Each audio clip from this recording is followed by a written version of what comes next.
Hello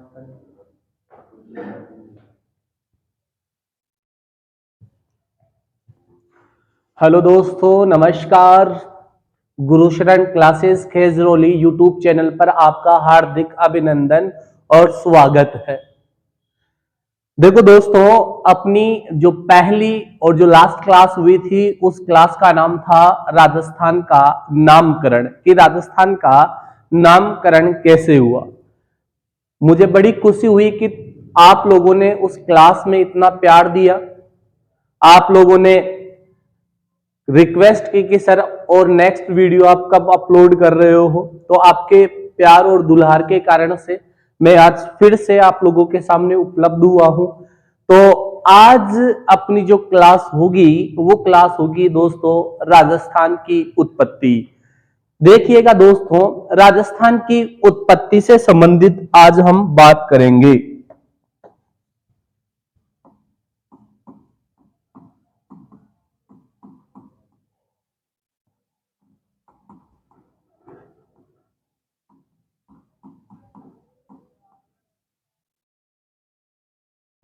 देखिएगा दोस्तों, राजस्थान की उत्पत्ति से संबंधित सबसे फैक्चुअल हमें जो बात देखने को मिलती है वो ये देखने को मिलती है कि राजस्थान का जो निर्माण है वो निर्माण किस किस से हुआ है।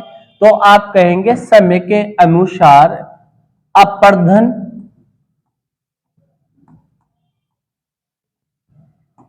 और अपेक्षा के कारण।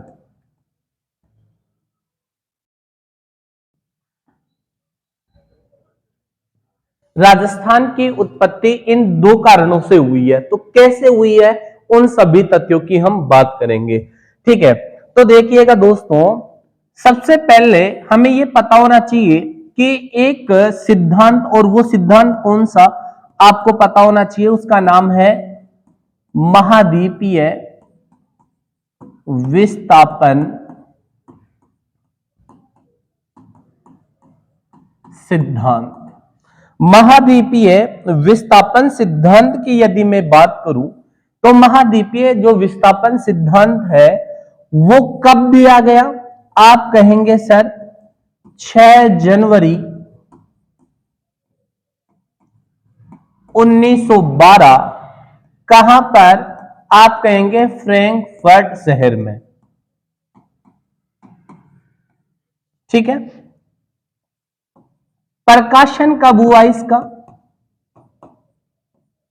यानी अच्छी तरह से ये विस्तृत कब आया, तो आप कहेंगे 1915 में। ठीक है, और इसके जो प्रकाशनकर्ता थे, प्रकाशनकर्ता उनका नाम था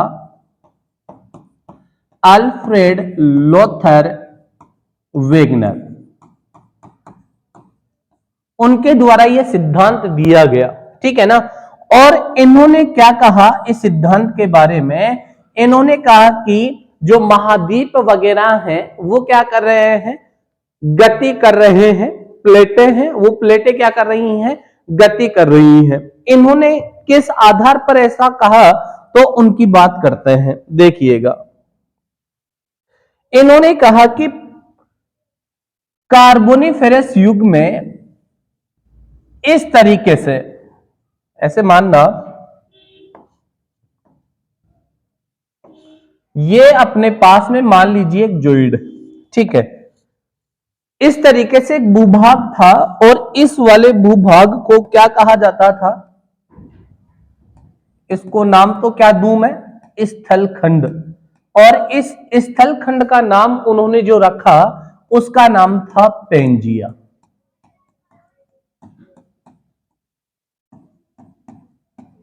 पेंजिया महाद्वीप। और इस पेंजिया महाद्वीप के चारों तरफ एक जल राशि थी।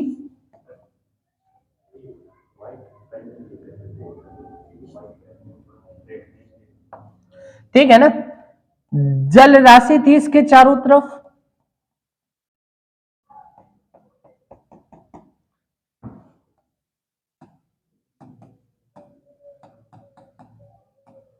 और इस जल राशि को कहा जाता था पैंथालासा। पैंथालासा महासागर। ये बात किसने कही? आप कहेंगे अल्फ्रेड लोथर वेगनर ने कही। ठीक है, अब जैसे आप मानना कि अल्फ्रेड वेगनर है, उन्होंने कहा कि एक स्थल था, उस स्थल का नाम उन्होंने रखा पेंजिया।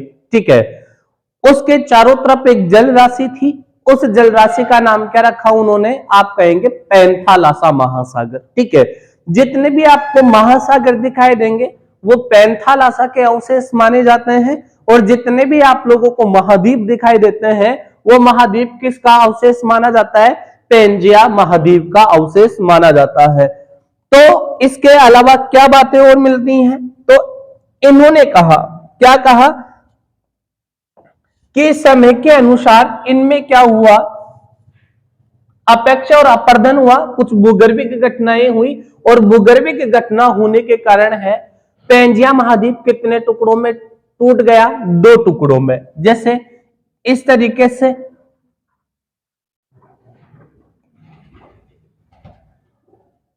इस तरीके से। ठीक है ना, अब मैंने कहा चारों तरफ जल राशि थी तो ब्रंश हुआ बीच में, तो इधर आएगा पानी, क्लियर सी बात है, दोनों के बीच में पानी आएगा।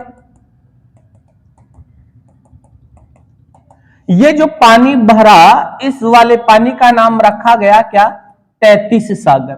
क्या नाम रखा गया दोस्तों? तैतीस सागर नाम रखा गया।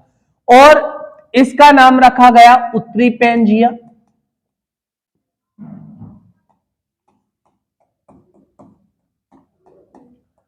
और इसका नाम रखा गया दक्षिणी पेंजिया। दक्षिणी पेंजिया। उत्तरी पेंजिया को आप क्या कह सकते हैं? आप कहेंगे सर इसी को ही अंगारा लैंड भी कहा जाता है,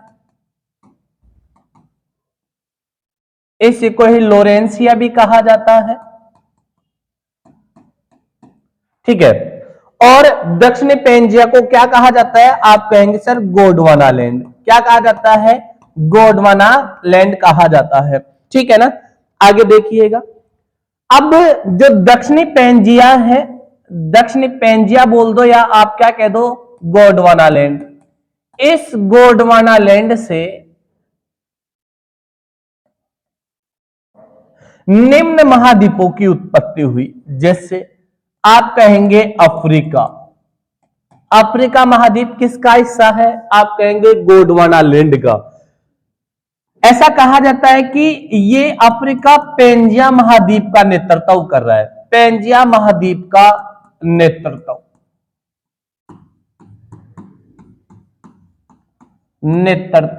कौन कर रहा है? आप कहेंगे अफ्रीका। इसके अलावा आपको मिलेगा ऑस्ट्रेलिया, ऑस्ट्रेलिया मिलेगा,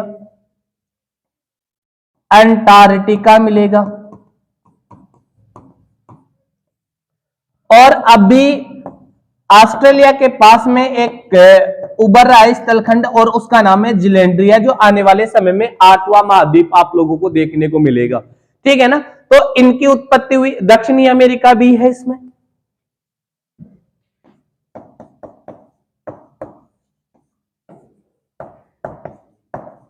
ठीक है, फिर अपने यह भी याद रखना है, सर्वप्रथम इस शब्द का प्रयोग किसने किया? सर्वप्रथम शब्द का प्रयोग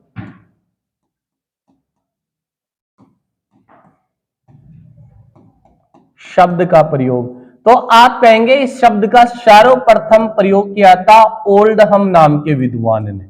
किसने?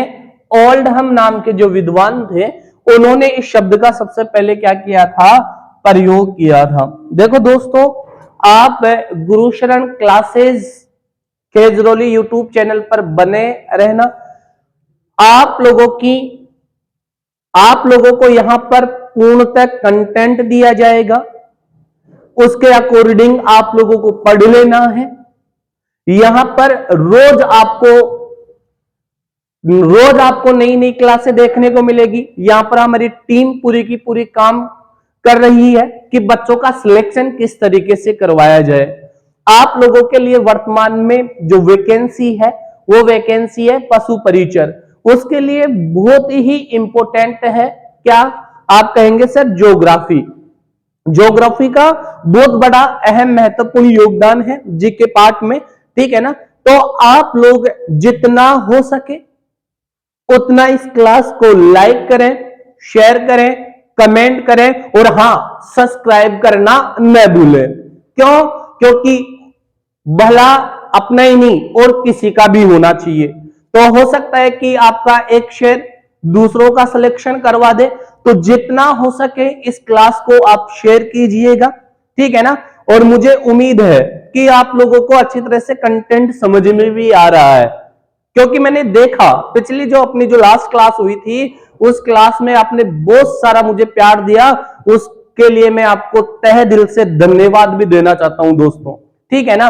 और ये प्यार ऐसा ही बना रहेगा, मैं आप लोगों के लिए बढ़िया बढ़िया और भी आप लोगों के लिए मेहनत करूंगा, आप लोगों का सिलेक्शन करवा के रहूंगा चाहे कुछ भी हो जाए, ठीक है ना। मेहनत करेंगे, दोनों को साथ में मेहनत करनी है। आपको एक अच्छी तरह से कॉपी या एक नोटबुक बना लेनी है, उसमें नोट्स अच्छी तरह से आप लोगों को उतार लेने हैं, ठीक है ना। और आप लोग सुनियोजित तरीके से आप लोगों को तैयारी करनी है, ठीक है। आगे देखना भाई, इसके बाद आप लोगों को जो देखने को मिलेगा उसका नाम होगा सर अंगारा लैंड। अंगारा लैंड देखना दोस्तों, इस अंगारा लैंड से ध्यान रखना किस किस की उत्पत्ति हुई। आप कहेंगे सर यूरोप महाद्वीप की, यूरोप महाद्वीप बना इससे, इससे एशिया महाद्वीप बना, और इससे ध्यान रखना उत्तरी अमेरिका बना। क्या बना? उत्तरी अमेरिका बना। किससे? आप कहेंगे सर अंगारा लैंड से, ठीक है ना। किससे बना? अंगारा लैंड से बना, ठीक है। अब बोले कि सर आप राजस्थान की उत्पत्ति पढ़ा रहे हो, उसमें उसका क्या सीन है इनका। तो देखिएगा दोस्तों, आप लोगों को जब राजस्थान की यदि हम बात करें कि आज आपको लगभग राजस्थान का कुछ एरिया इस तरीके से दिखाई देता है, ठीक है ना।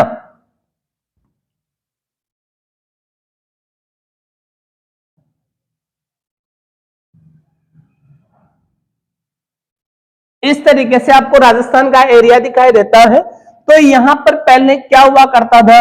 समुद्र था, गर्त था यहां पर। तो ये बना कैसे? तो देखिएगा दोस्तों, यहां पर समुद्र था, तो इस वाले क्षेत्र में तो आप लोगों को यहां पर जो दिखाई देता है वो तो आप लोगों को क्या दिखाई देता है? आप कहेंगे सर थार का मरुस्थल, ठीक है ना। कौन सा मरुस्थल? थार का मरुस्थल। और आपको यहां पर ध्यान रखना जो दिखाई देता है वो आप कहेंगे सर अरावली दिखाई देती है। क्या दिखाई देती है? अरावली पर्वतमाला। यहां पर आप लोगों को जो दिखाई देता है वो कहेंगे आप सर कि दक्षिणी पूर्वी पठारी प्रदेश या हाड़ौती का पठार दिखाई देता है, हाड़ौती का पठार, ठीक है। और यहां पर आप लोगों को जो दिखाई देता है उसका नाम है पूर्वी मैदान। तो ये बना कैसे, किस तरीके से बना? क्योंकि यही तो एरिया है। राजस्थान का एरिया कितना है? 3,42,239.74 वर्ग किलोमीटर देखने को मिलेगा आपको, ठीक है ना। तो ये क्षेत्र बना कैसे, उसी की मैं चर्चा करूंगा। अब देखना भाई, यहां पर मैं लिख देता हूं एक तो अंगारा लैंड, अंगारा लैंड, ठीक है। और एक तरफ मैं आप लोगों को लिख दूं क्या? गोंडवाना लैंड। अच्छा, आप मुझे कमेंट करके ये बताओ कि अंगारा लैंड से तो राजस्थान का कौन सा भौतिक प्रदेश बना और गोंडवाना लैंड से कौन सा भौतिक प्रदेश बना, ठीक है ना। ये चीज आप लोगों को पता होना चाहिए, ठीक है। देखना दोस्तों, मैं बता देता हूं आप लोगों को कि यदि हम गोंडवाना लैंड से बात करें, किसकी बात करें? गोंडवाना लैंड की बात करें, तो गोंडवाना लैंड से आप लोगों को याद रखना है कि किस किस की उत्पत्ति हुई है। तो आप याद रखेंगे, एक तो अपना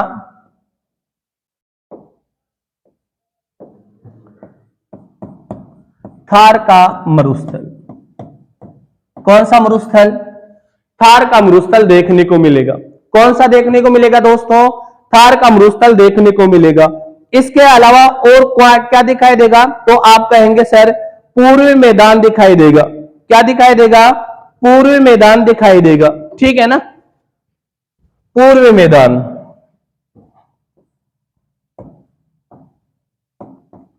पूर्वी मैदान, ठीक है ना। और इसको जो आपको और दिखाई देंगे अरावली,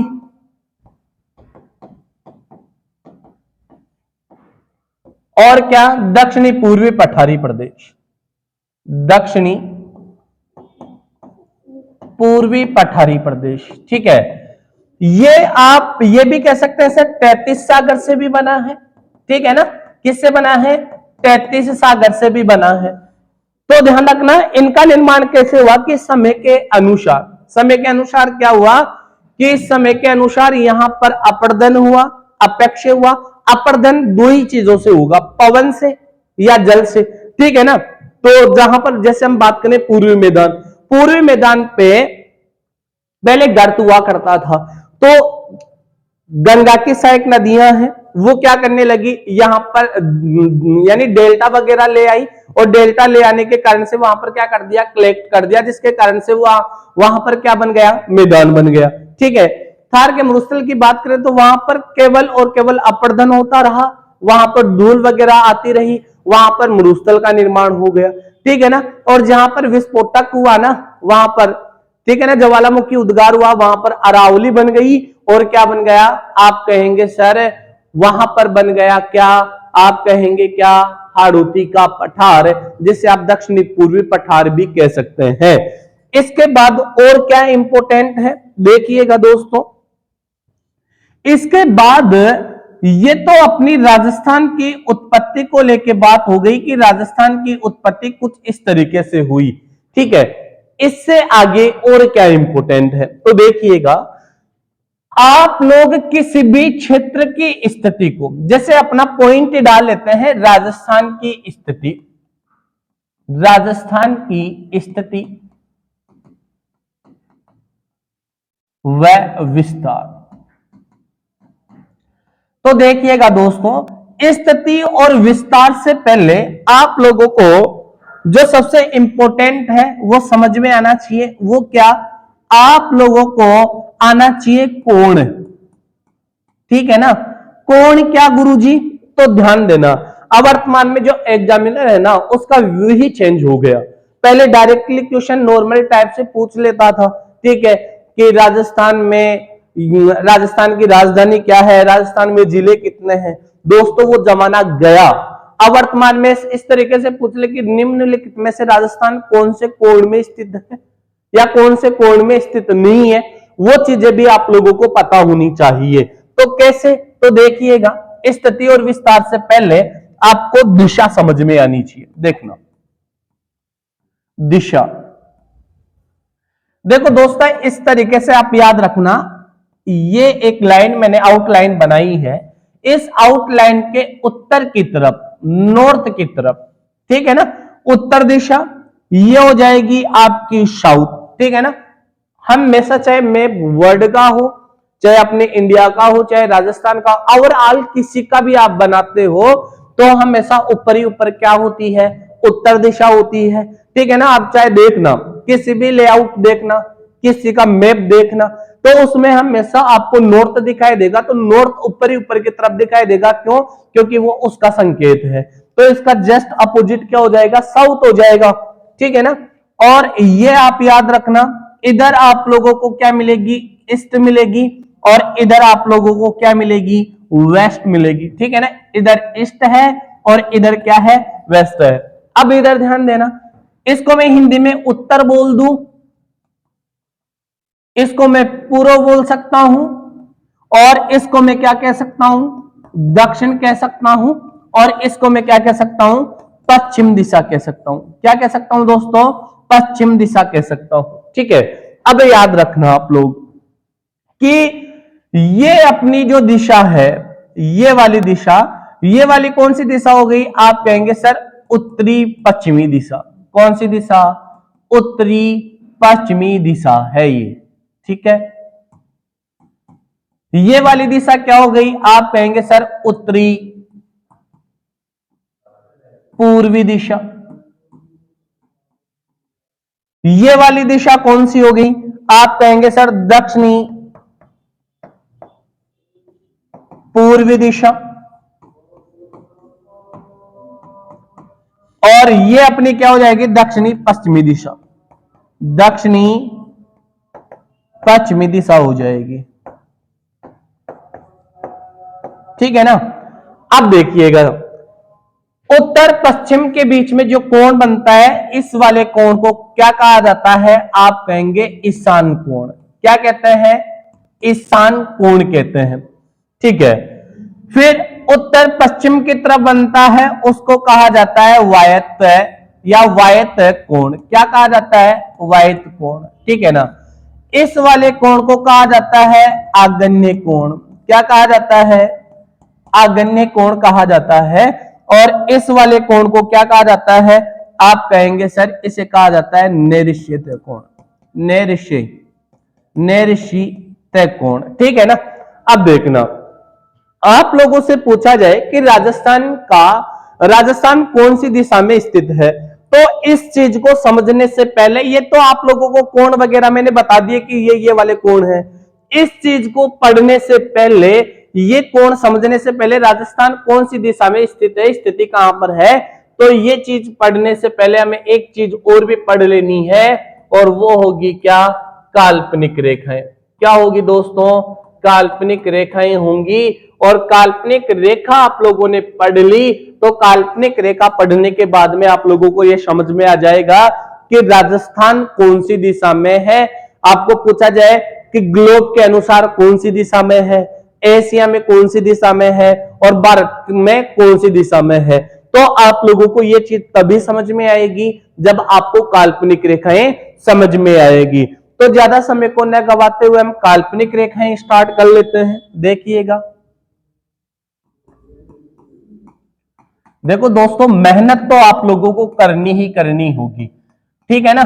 बिना मेहनत के ध्यान रखना कुछ नहीं होगा, मेहनत तो करनी ही करनी है। वो कहते हैं ना कि मेहनत करते चलिए, फल देने वाला कौन है, ईश्वर है। आप मेहनत करते चलो, सिलेक्शन आपका सुनिश्चित है। आपको जितना हो उतना आप लोगों को पढ़ लेना है। ठीक है ना। वो कहते हैं ना कि किताबों से आप मोहब्बत कीजिए, किताबों से आपने मोहब्बत की ना, तो किताबें आपसे बोलने लगेगी। ठीक है ना। अब अपना होता क्या है, हम करते हैं लवेरिया के ग्रस्त में घुस जाते हैं। ठीक है ना। हम देख ही नहीं पाते, हम अपने अलग ही अंदाज में आ जाते हैं। ठीक है ना। और दो चार दोस्त मिल जाते हैं, फिर वो बोल रहा है कि भाई ये हो रहा है, ये हो रहा है, इस तरीके से हो जाता है। अब हम अपनी तैयारी को अच्छी तरह से सुनिश्चित नहीं कर पाते। क्यों नहीं कर पाते, क्योंकि उस समय हम समझ ही नहीं पा रहे। तो दोस्तों, किताबों से आप मोहब्बत कीजिए, किताबें आपको सक्सेस बना देगी। यदि आपने अब भी 2-4 साल में आपने मेहनत कर ली, तो आप 60 साल तक अच्छी तरह से जी पाओगे। और यदि आप लोगों ने अब 2-4 साल मेहनत नहीं की, तो आने वाला जो समय है वो बहुत ही दुर्दांत होगा। ठीक है ना। क्योंकि आप लोग देखिएगा, आपके पिताजी आपके लिए ये चाहते हैं कि मेरा बच्चा कैसे भी नॉलेजेबल हो जाए, वो कैसे भी गवर्नमेंट सिलेक्टेड हो जाए। वो ये कभी ये नहीं कहते कि मुझे मेरे बेटे से पैसे चाहिए, वो यही चाहते हैं कि मेरा बेटा एक काबिल इंसान बन जाए, एक गवर्नमेंट सिलेक्टेड बन जाए। ठीक है ना।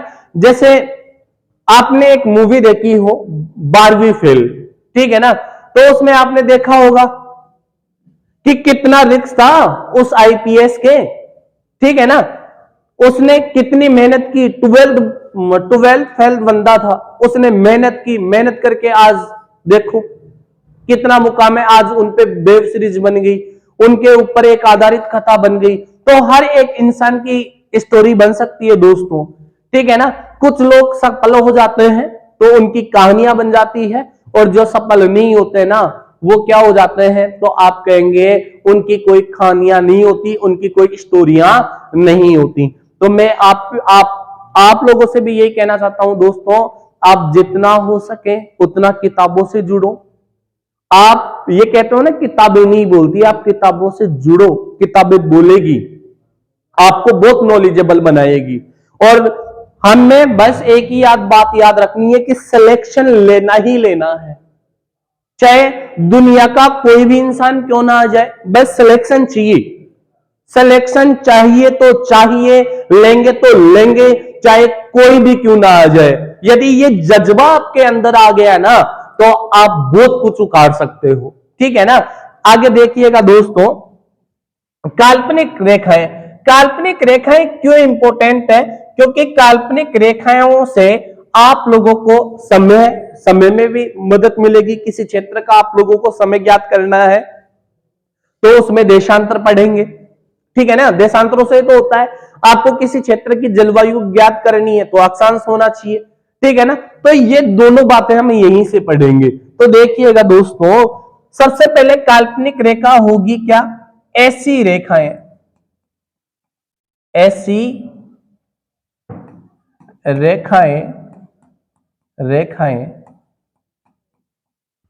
जो महसूस की जा सकती हैं,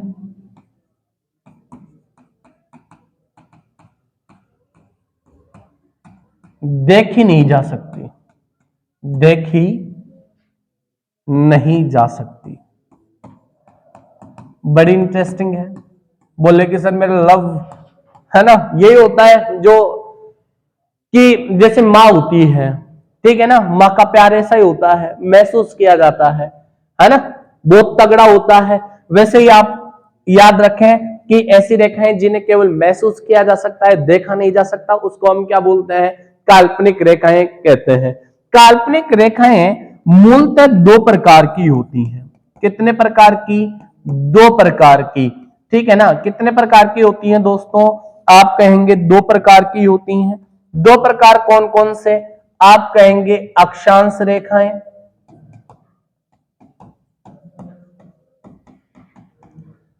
और क्या होगी? देशांतर रेखाएं। क्या होंगी? देशांतर रेखाएं होंगी। और देशांतर रेखाओं में भी, यानी अक्षांश को पढ़ने से पहले हमें एक चीज और पढ़ लेना है, और वो पढ़ेंगे केवल अक्षांश की, अक्षांश होता क्या है।